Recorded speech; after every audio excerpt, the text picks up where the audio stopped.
அம்மா இனிமே நான் உன் பேச்சை மட்டும்தாம்மா கேட்பேன், என்னை விட்டுட்டு போயிடாதம்மா அப்படின்னு காவேரி உறுதி வாக்குமூலம் கொடுத்ததுக்கப்புறம் தான் நம்ம சாரதா வீட்டுக்கு வர்றாங்க. வீட்டுக்கு வந்ததுக்கப்புறம் காவேரி கொஞ்சம் அடங்கிடுறாங்க. ஆனாலும் பார்த்தீங்கன்னா இந்த மாப்பிள்ளை பார்க்குறத வேணால் நான் விட்டுறேன், ஆனால் நம்மளால் பாவம்மா அம்மாவோட அம்மா போயிட்டாங்க இல்லையா, அதனால நான் அவங்களுக்கு கல்யாணம் பண்ணி வைக்கிறத நீ தடுக்கப்படாது, அவங்களுக்கு பொண்ணு பார்த்து கட்டி வைப்பேன் அப்படின்னு சொல்லிடுறாங்க.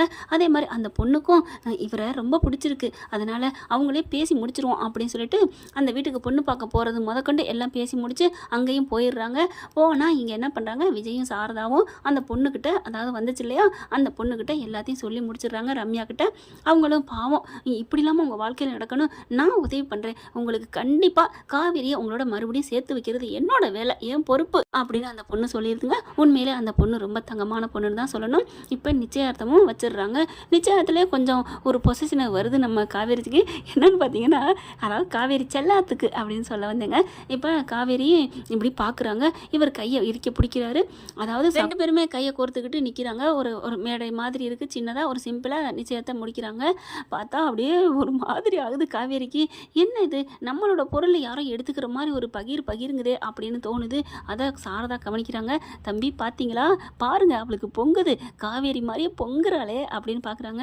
ரம்யா பார்க்குது, பாவங்க நேரடியாகவே சொல்லி கல்யாணம் பண்ணி வச்சிடலாம்ல, என்னம்மா நீ வேற, நாங்கள் 1000 வாட்டி நேரடியாக கேட்டமே, ஆனால் அவள் தான் ரொம்ப மினிக்குறா, எனக்கு லவ் பண்ண பொண்ணு வேணாம், லவ் பண்ண ஆம்பளை வேணாம், அப்படியே லவ் பண்ணாமல் இருக்க ஃப்ரெஷ்ஷு வேணுங்கிறா. இந்த காலத்தில் தேடுறது அபூர்வம், அங்கே ஒன்று இங்கே ஒன்று தான் இருக்கும், அதை நம்ம தேடி கண்டுபிடிக்க முடியுமா என்ன? ஆனால் அவள் புரியாமல் அவர் லவ் பண்ணால் நம்மளை மட்டும்தான் பண்ணணும்னு நினைக்கிறா. எங்கேம்மா நடக்குது, விடுங்க அவங்க புருஷன் பண்ணாட்டி சேருவாங்க, நம்ம இருக்கோம் அப்படின்னு சொல்லிட்டு அப்படியே ஜாலியாக ரெண்டு பேரும் நல்லா பேசிக்கங்க, எவ்வளோ முடியுமா ஜாலியாக இருங்க, அப்போ தான் அவளுக்கு இன்னும் பொறாமல் வரும் அப்படின்னு சாரதா சொல்லுது. இவங்களும் ரெண்டு பேரும் அப்படி பேசுகிறாங்க. நிச்சயம் முடிஞ்சு அங்கிட்டு ஒரு வாரத்தில் கல்யாணம் பண்ணிடுவோம் அப்படின்னு முடிவு எடுக்கிறாங்க. போயிட்டு தாலியெல்லாம் எடுக்க போகிறாங்க. தாலி எடுக்க போனால் காவேரியத்தையும் கூப்பிட்றாரு விஜய். நான் எதுக்கு, என்ன மேடம் நீங்கள் தான் எனக்கு பண்ணி வைக்க போகிறீங்க, அப்புறம் என்ன அப்படின்னு சொல்லிட்டு என்ன பார்த்தா தாலி கட்ட எல்லாத்துக்குமே காவேரி தாங்க கூட்டி போகிறாங்க. பத்திரிக்கை அடிக்க போனால் ஒரே ஒரு பத்திரிக்கை அந்த ரம்யான்னு பேரை போட்டு காவேரிக்கு காமிக்கிறக்கா மட்டும் ஒன்று அடிக்கிறாங்க. மற்றபடி காவேரி பேரை போட்டு இவங்க பேரையும் போட்டு பத்திரிக்கை நல்லா அடிச்சிடறாருங்க. எல்லாத்துக்குமே காவேரிக்கு இவங்களுக்கும் கல்யாணங்கிற மாதிரி தாங்க காமிக்கிறாங்க. அப்படியே சொந்த பந்தம் எல்லாத்துட்டுமே என் பொண்டாட்டி தாங்கிறத நடந்ததை பூரா காவேரியை தவிர மற்ற எல்லாருக்கும் நண்டு சிண்டு எல்லாத்துக்கும் தெரியுது. இப்போ நடக்க போகிறது என் கல்யாணமும் காவேரிக்கும் தான், இந்த பொண்ணுக்கு இல்லை. ஆனால் மேடையில் இது வரைக்கும் இருக்கும், அதுக்கப்புறம் அந்த பொண்ணே நான் தள்ளி விட்டுருவா, அதாவது சுச்சுவேஷன் வந்துடும், அந்த சூழ்நிலையை உருவாக்குவாங்க சாரதா. அப்படி தாங்க தைரியமாக இப்போ இறங்குறாங்க. சாப்பாடுலேருந்து ஆர்டர் பண்ணுறாங்க, புடவை வாங்க போகிறாங்க. காவேரி என்ன பண்ணுறாங்க, இது தாங்க அந்த பொண்ணுக்கு கரெக்டாக இருக்கும் அப்படிங்கிறாங்க. ஏங்க இது நல்லா இருக்கும், இதை பாருங்க, இது சூப்பராக இருக்குல்ல, ஹலோ இது எனக்கு தாங்க கரெக்டாக இருக்கும், அந்த பொண்ணுக்கு இதுதான் கரெக்டாக இருக்கும் அப்படி சொல்ல, அப்படின்னா ஆளுக்கு ஒன்று வச்சுக்கோங்க அப்படின்னு ரெண்டு பேருக்கும் எடுக்கிறாங்க. காவேரி பார்க்குது, எனக்கு எதுக்குங்க இவ்வளோ விலையில் அப்படின்னு சொல்ல, ஏங்க எனக்கு எவ்வளோ பெரிய வாழ்க்கையை கொடுக்க போகிறீங்க, உங்களுக்கு இந்த 1 லட்சம்லாம் பெரிய துச்சுப்பீங்க வச்சுக்கோங்க அப்படின்னு சொல்லி கொடுக்குறாங்க.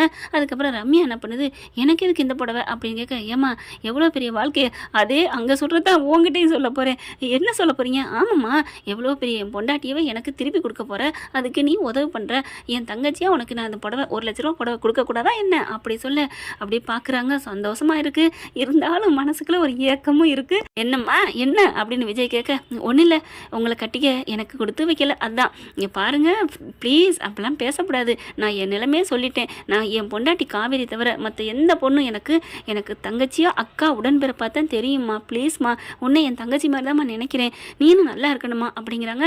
அப்படி பரவாயில்ல இருக்கட்டும் அப்படிங்கிறாங்களா. இங்கே பாருமா, எனக்கு தெரிஞ்சவங்க நிறைய பேர் என் ஃப்ரெண்ட்ஸ் இருக்காங்க, நீ அவங்களும் ரொம்ப நல்ல டைப்பு, நீ அதில் ஒரு கல்யாணம் இருக்கட்டும் அதெல்லாம் தன்னால் வரணும், பார்த்துக்கலாம், இப்போ ஒன்றும் பிரச்சனை இல்லை, முதல்ல உங்களை 2 பேரும் சேர்க்கணும், அதுதான் எனக்கு அப்படிங்கிறாங்க.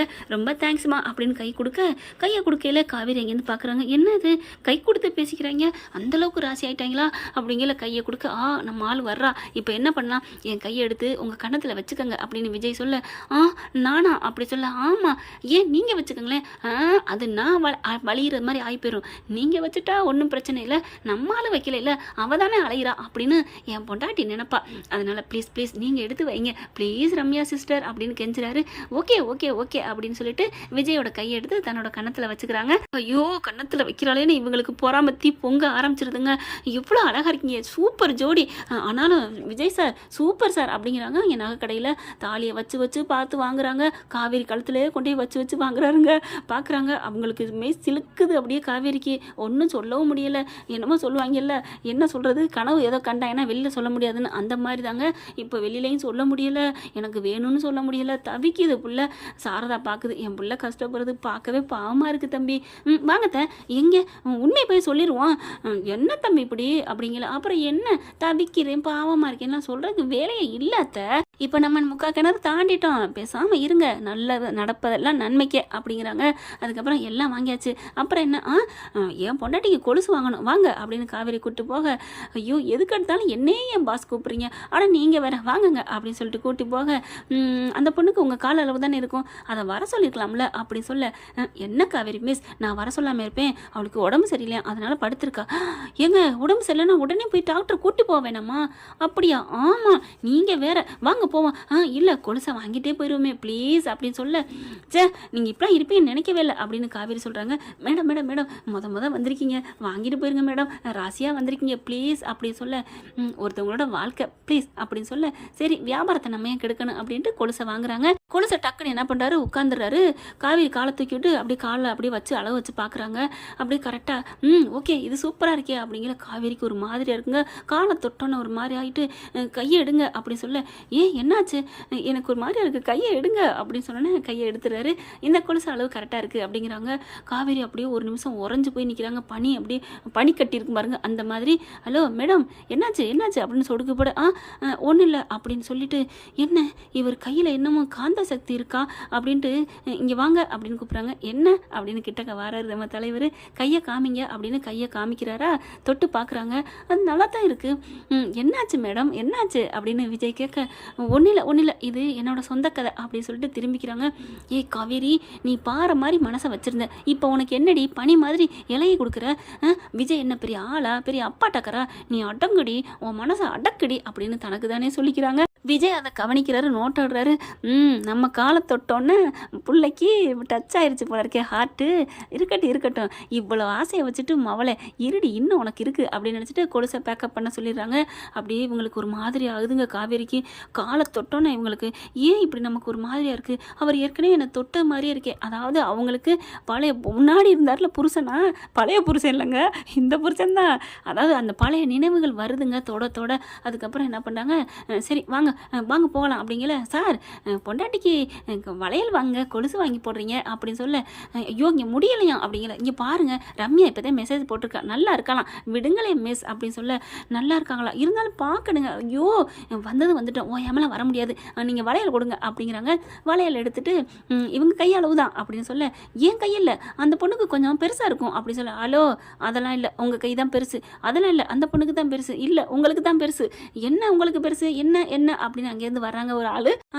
அதெல்லாம் ஒன்றும் இல்லை அப்படின்னு சொல்லிட்டு, காவேரி ப்ளீஸ் அப்படின்னு சொல்ல, சரி என் கையளவுக்கே வாங்கலாம் அப்படின்னு சொல்ல, கொடுங்க அப்படின்னு வளையல வாங்குறாங்க. இங்கே வாங்க கொடுங்க, ரொம்ப பேசிக்கிட்டு அப்படின்னு காவேரி கையை வேகமாக பேச்சா அப்படி கையை பிடிச்சி இழுக்கிறாரு. இழுத்துட்டு கையை உள்ளுக்குள்ளே வளையல விடுறாங்களா, உள்ளுக்குள்ளே விட்டால் அழகாக அப்படி கொஞ்சம் லூஸாக போகுதுங்க. இது கரெக்டாக இருக்குது ஓகே அப்படின்னு சொல்ல, அந்த பொண்ணுக்கு கரெக்டாக இருக்குமா, ஐயோ அவனும் அந்த பொண்ணுன்னு நம்மளோட ஆசையவே கட் பண்ணுறாளே, நான் எவ்வளோ ஒரு மூடோட நம்ம பொண்டாட்டிக்கு ஆசையாக வளையலை வாங்கி போட்டால் இப்படி பண்ணுறாளேன்னு வந்துக்கிறாரு. அந்த பொண்ணு அப்படியே காவேரிக்கு வளையலை போட்டகையோட காவேரிக்கு அப்படியே ஒரு மாதிரியாக இருக்குங்க. ஏற்கனவே கடைக்கெல்லாம் இப்படி கொண்டாந்து பாட்டி விட்டுருக்காரு.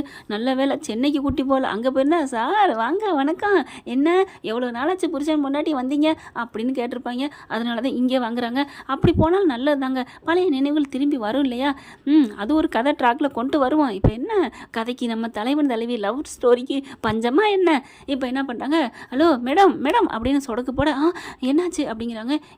என்ன ஆச்சு அப்படியே அப்பப்போ சிலுத்துக்கிட்டு வேற ஊருக்கு போகிறீங்களா கொடைக்கானலுக்கு அப்படின்னு சொல்ல, அதெல்லாம் இல்லை ஒன்றும் இல்லை, நீங்கள் வளையல் போட்டோன்னு எனக்கு என்னென்னமோ தோணுது அப்படிங்கிறாங்க. என்ன தோணுது, இவர் நல்லா இருக்காரே நம்மளே பேசாமல் கல்யாணம் பண்ணிக்கலாமா அப்படின்னு தோணுதா? அதெல்லாம் ஒன்றும் தோணலை. ஒத்துக்க மாட்டியே, சரி விடுங்க அப்படின்னு வளையலையும் பேக்கப் வாங்குறாங்க. இவர் சொன்ன மாதிரி மனசு ஏங்குது தானே அப்படின்னு நினைக்கிறாங்க. அதுக்கப்புறம் வாங்க போகலாம் அப்படிங்கிற இவங்க விஜயவே நினச்சிக்கிட்டே நிற்கிறாங்க. ஹலோ மேடம் வாங்க மேடம் அப்படின்னு கையை பிடிச்சி இழுத்து கூட்டிகிட்டு போகிறாரு. அப்படின்னு பின்னாடியே போகிறாங்க. அப்படியே சார் சார் சார் அப்படிங்கிறாங்க. என்ன உங்களுக்கு இதை வாங்கினா கூப்பன் இருக்குது இந்தாங்க அப்படின்னு சொல்ல. எதுக்கு இது நாங்கள் குலுக்கி எடுத்துட்டா இந்த மாதம் 30ஆம் தேதி குலுக்கல் எடுப்போம், உங்கள் பேர் வந்தால் நீங்கள் கொடைக்கானலுக்கு போகலாம் சுற்றுலாவுக்கு அப்படின்னு சொல்ல. நிஜமாவா அப்படின்னு சொல்லிட்டு கொடுங்க அப்படின்னு வாங்கிக்கிறாங்க. இந்தாங்க காவேரி மிஸ் நீங்களே வச்சுக்கோங்க. எங்கள் ஊர் கொடைக்கானல், நாங்கள் நிறைய வாட்டி போயிருக்கோம், அதனால் நீங்களே வச்சுக்கோங்க அப்படி சொல்ல. என்ன மேடம் புருஷன் பொண்டாட்டிக்கல உங்கள் ஊர் எங்கள் ஊர்னு தனித்தனியாக பிரித்து பேசுகிறீங்க? என்னது புருஷன் பொண்டாட்டியா? நாங்கள் சொன்னோமா புருஷன் பொண்டாட்டின்னு அப்படின்னு காவேரி சொல்ல. மேடம் ஆள் எவ்வளோ அழகாக சூப்பராக உங்களுக்கு காலை தொட்டி கொலுசு போட்டு விட்டாரு, கையை தொட்டு வளையல் போட்டாங்க, மெட்டி தான் போடலை, கழுத்தில் தாலி தான் போடலை, எப்படி அழகாக இருக்காரு. நீங்கள் வேணான்னு சொல்லுங்கள், நான் கட்டிக்கிறேன். ஹலோ அவருக்கு கல்யாணம் ஆயிடுச்சு. கல்யாணம் ஆனால் என்ன, புள்ள இருக்குது, புள்ள இருந்தால் என்ன, கல்யாணம் ஆனால் புள்ள தானே பெக்கணும். ஏற்கனவே இருந்துச்சுன்னா நான் பெக்க தேவையில்லை, நானும் எவரும் அப்படி ஜாலியாக என்ஜாய் பண்ணுவோம். சொல்லுங்கள் சார் அப்படின்னு கொஞ்சிக்கிட்டு வர அம்மாடி ஐயோ நீங்கள் வாங்க விஜய் அப்படின்னு கூட்டிகிட்டு வந்துடுறாங்க. அதுக்கப்புறம் நேராக ரம்யா வீட்டுக்கு போகிறாங்க. போகையில் ரம்யா சீக்கிரம் போர்வையை பொத்திட்டு படுங்க, உங்களை பார்க்க வந்துட்டுருக்கா பேய் அப்படின்னு சொல்ல. ஐயோயோ பேய் வருதா, அதாவது அவர் அவ்வளோ ஒரு இதில் சொல்கிறாருங்க செல்லத்தில். என்ன பண்ணுறாங்க, வேகமாக போர்வை எடுத்து போத்திக்கிறாங்க. காவேரி உள்ளுக்கு போகிறாங்க. என்னாச்சு உங்கள் பொண்ணுக்கு அப்படிங்கிறாங்க. என்னன்னு தெரியலம்மா, கல்யாண ஃபீவர்னு சொல்லுவாங்க, அது வந்திருக்கும் போல இருக்குது அப்படின்னு சொல்ல. ஓ கல்யாணம் ஆக போகுது, அப்போ ஃபீவர்லாம் வருமா? ஆமாம்மா, எனக்கு என்ன தெரியும், எனக்கு என்ன முன்ன பின்ன கல்யாணமா ஆச்சு அப்படின்னு சொல்ல. அடி பாவி, கல்யாணம் ஆகி புள்ள பெற்று கல்லு குண்டு மாதிரி நான் முன்னாடியே நிற்கிறேன், புருஷன் என்ன பார்க்காம கல்யாணம் ஆச்சான்னு கேட்குறாளே அப்படின்ட்டு அப்படியே யோசிக்கிறாரு. ஹலோ என்ன உங்கள் ஆளுக்கு முடியல, என்ன பார்த்துட்டு இருக்கீங்க அப்படின்னு காவேரி சொல்கிறாங்க. ஓ சாரி அப்படின்ட்டு ரம்யா என்னமாச்சு அப்படின்னு சொல்ல போர்வே அப்படி நீக்குறாங்க. என்னன்னு தெரியல அப்படிங்கல தொட்டு பார்க்குறாங்க. என்னது குழுன்னு இருக்குது, நல்ல வேலை காவேரி தொட்டு பார்க்கல அப்படின்ட்டு. என்னங்க ஜுரம் அடிக்குது, இப்போ பரவாயில்ல நல்லா தான் இருக்குது. ஏங்க ஏன்னா நீங்கள் பாட்டுக்கு அசுன்னீங்கன்னா காவேரி வந்து என் நெத்தியில் கை வச்சுட்டா என்ன ஆகும், அதனால தான் நல்லா இருக்குன்னு சொல்கிறேன். என்ன பாஸ் அப்படின்னு சொல்ல. சாரி ஓகே அப்படின்னு சொல்லிட்டு ஒன்றும் இல்லை இப்போ பரவாயில்லையா அப்படிங்கிறாங்க. அப்புறம் உட்காருமா அப்படின்னு காவேரி உட்கார வைக்கிறாங்க. ஏன்னா கிட்டக்க போயிடக்கூடாதான் ரம்யா கிட்ட, அதனால உட்காந்துடுறாங்க. ஒன்றும் இல்லையே பரவாயில்லையே அப்படிங்கல. நீங்கள் ஏன் தரையில் உட்காந்தீங்க, மேலே உட்காருங்க அப்படின்னு சொல்ல. பரவாயில்ல இருக்கட்டும், நீங்கள் சோபாவில் தானே படுத்துருக்கீங்க ரம்யா, உங்களை பார்க்குறதுக்கு தரையில் உட்காந்தா தான் கரெக்டாக இருக்கும் அப்படின்னு தரையில் உட்காந்துட்டு ஓகே தானே இப்போ ஒன்றும் இல்லையே அப்படின்னு நெத்தி அப்படியே தடை கொடுக்குறாங்க. ரொம்ப தேங்க்ஸ் விஜய் என்னை பார்க்க வந்ததுக்கு. காவேரி தான் உங்களை பார்க்கணும்னு சொன்னாங்க, ரொம்ப தேங்க்ஸ் மிஸ் அப்படின்னு சொல்ல. இருக்கட்டும் அப்படின்னு சொல்லி திரும்பிக்கிறது. அவங்க அம்மா அப்பா எல்லாருக்கும் புரிஞ்சு போச்சு. மாப்பிள்ளை இல்லைங்க தம்பி, உங்களுக்கு உங்கள் மேலே அவளுக்கு காதல் வந்துருச்சு நல்லா தெரியுது, அவள் வாயாலே வர வச்சிருவான் அப்படிங்கிறாங்க. அதுக்கப்புறம் சரி விஜய் கிளம்பலாமா அப்படின்னு சொல்ல. ஏன்னா இவங்களுக்கு பொறாம பொங்குது. இருக்கட்டும் நீங்கள் இருக்கிறீங்களா அப்படின்னு ரம்யா கேட்க. நானா அப்படின்னு விஜய் கேட்க. ஆமாம் எனக்கு நீங்கள் இருந்தால் எனக்கு சந்தோஷமாக இருக்கும் ப்ளீஸ் அப்படின்னு சொல்ல. காவேரி வீட்டில் கொண்டு விடணுமே அப்படின்னு சொல்ல. காவேரி என்ன பண்ணுது, இல்லை வேணாம் நான் போய்க்கிறேன் தனியாக போய்க்கிறேன்னு சொல்லுவோமா. தனியாலாம் போகக்கூடாது, இவரை இங்கே விட்டுட்டு போகக்கூடாது, இழுத்துட்டு போயிடணும். இவ பார்க்குற பார்வைக்கு இப்போவே பிள்ளைய வாங்கிடுவா போல இருக்கே பார்வையிலேயே. ஐயோ விஜய் என்னம்மா காவேரி நீ நினைக்கிற, வேணுமா விஜய் அப்போ டப்புன்னு சொல்லு, விட்டு கொடுக்கவும் முடியலை முழுங்கவும் முடியலை துப்பவும் முடியலைங்கிற மாதிரி. இந்த பிள்ளை ஈக்கோ பிடிச்ச பிள்ளைங்க, குச்சிப்படுத்து ஜோதியாக தான் இந்த பிள்ளை அப்படின்னு தாங்க தோணுது. இப்போ என்ன பண்ணுறாங்க, எனக்கு தனியெல்லாம் போக முடியாது விஜய் என்னை கொண்டாந்து விட்டுட்டு வாங்க அப்படின்னு சொல்ல. விட்டுட்டு வர நேரம் இருக்காதே அப்படின்னு விஜய் சொல்ல.